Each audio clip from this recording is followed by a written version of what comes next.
Moi, mä oon Nella ja mä treenaan elämäni ensimmäiselle Ironmanille. Tässä videosarjassa kerron tunnelmia tästä aika villistäkin projektista. No, kuten viime videolla kerroin, niin influenssa iski. Ja kunto ja motivaatio romahti. Dramaattista, kyllä. Mut ei se auta, kun vaan lähtee sitten pikkuhiljaa nyt kasvattamaan vauhtia ja sitä kuntoa sinne, missä se joskus oli. Mutta kyllä tää tästä taas hidasta ja turhauttavaahan tää on, mutta toisaalta on kiva nähdä taas pikkuhiljaa sitä kehitystä. Hei, vähän alkaa jo palautua siihen, mitä oli alkuvuodesta. Että tämmönen lenkki on mennyt ehkä 6.20. Eli nyt ollaan jo lähempänä. Toki syke kävi kyllä aika korkealla. Et ei ihan noin korkealle kyllä pitäisi mennä. Vaikka ennen treeniä on ihan semmonen meh-olo, niin on tää vaan jälkikäteen fiilis todella hyvä. Että jos tämän fiiliksen muistaisi aina ennen treeniä, että kyllä se sieltä tulee, vaikka tuntuu pahalta, niin sen voimalla sitten seuraavaa kohti.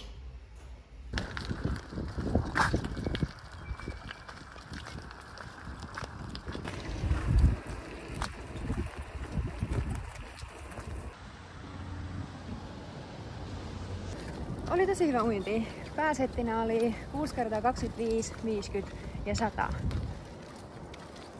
metrin vetoja. Ne sataset meni jotain 1.40, mutta viimeinen oli 1.35. Siihen mä oon tosi tyytyväinen. Vitsi, miten kiva olisi kehittyä uinnissa niin, että meni 100 metriä alle 1.30. Se on mun uusi uintitavoite. Kiva. Kiva arska täällä.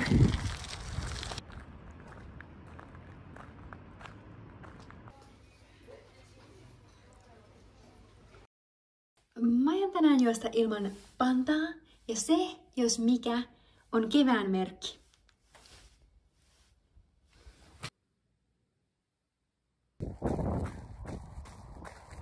Täällä on niin ihanan keväistä. Täällä niinku tuoksuu kevät.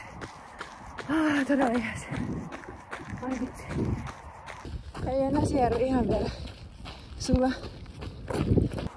On aika kiva tää treeni, kun on 2 ja 3 minuutin tuolle vaihtelee. Eli 2 minuuttia noin 6 ja sitten 3 min 6,5. Niin tää on tämmönen inhimillinen laskeutuminen juoksu intervalleihin. Että on tommosia vähän lyhyempiä ja ei niin nopea.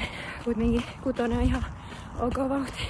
Mut kyllä näistä lajeista juoksu on ehdottomasti mikä on eniten vielä raskain ja siinä takamatkassa verrattuna pyöräuintiin. Mutta sieltä se taas kehittyy, kun vaan juoksee. Tässä on meidän ikkunalautapuutarhan uusin tulokas, nimittäin mango. Täällä on kyllä hienot lähet. Oi, toivottavasti se kasvaisi. Mulla oli nyt helmikuussa melkein 3 viikon kokonaan tauko treenaamisesta. Ja huomaa, että suurin kompostuskivi on se, että on unohtanut kaikki rutiinit. Ja rutiinithan pelastaa silloin, kun ei ole motivaatiota. Ja miten mä oon nyt yrittänyt päästä taas niiden pariin, niin mulla auttaa se, että on tietyt päivät, välillä jopa kellon ajat, että milloin treenaa. Ja sitten se, että kun on treeniohjelma, niin se auttaa kyllä tosi paljon. Ei mene niin paljon energiaa miettiä siihen, että no mitäs tänään pitää treenata, kun voi vaan katsoa ohjelmasta, että tää se olikin. Ja joskus toimii vaan ihan sekin, että konkreettisesti lisää sinne kalenteriin, että hei, tähän kellon aikaan mä menen nyt juoksemaan. Ja sit se on ainakin sinne arkeen aikataulutettu. Ja se aika sille treenille on priorisoitu.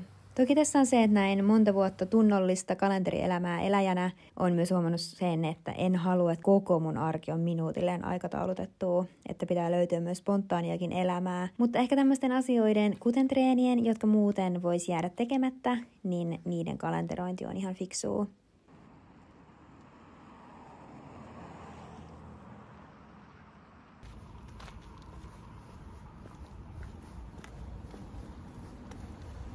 Ja siis vau, miten match tää on mun villapaidan kanssa, minkä mä oon tehnyt tossa pari vuotta sitten. Amazing. No mutta lyhykäisyydessään tästä influenssasta palautuminen meni siis niin, että mä olin tuosta helmikuun puolesta välistä kipeänä ja siinä oli semmoinen 3 viikon aika, kun olin treenaamatta. Ja sitten siitä seuraavat 3 viikkoa palasin hitaasti takaisin treenirytmiin. Joku itseäni viisaampi kertoo, että kannattaa eka viikko tehdä ihan vaan peruskestävyyttä, eli ei ollenkaan intervalleja ja sille, että sykkeet pysyy tosi matalana. Treenit oli myös paljon lyhyempiä ja vauhdit oli hitaampia. Sitten vähän kehoa kuunnellen, niin mä aloin ottaa noita lyhyitä intervalleja takaisin, mutta tein silti ne treenit lyhennettynä edelleen peruskestävyys edellä. Ja näin siis 3 viikkoa, eli aika pitkään. Tän jälkeen me lähdettiin Ylläkselle hiihtämään ja hiihettiin ihan hemona. Ajattelin, että no ehkä nyt keho on sen verran palautunut, että voi taas palata sitten normitreenirytmiin.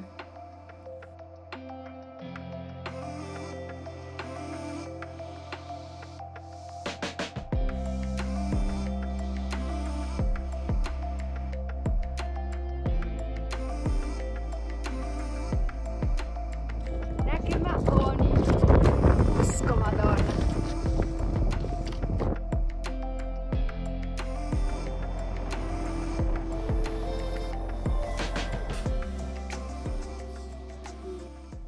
Mutta voitteko kuvitella, kellon mukaan, joka mittaa kaikenlaista treenitaitoa ja palautumista ja muuta, joka ei ole tietenkään täysin luotettava, mutta kuitenkin antaa jonkun suunnan, niin sen mukaan mulla meni tämän sairastelujakson jälkeen 1,5 kuukautta päästä samalle kuntotasolle kuin mitä oli alkuvuonna. Että semmonen pikkunen kunnon palautusprosessi oli tämä. Mutta hei, ihana kun katsoit videon ja laita tiliseurantaa, jos haluat nähdä, että mitä tälle mun Ironman-projektille lopulta käy. Moi!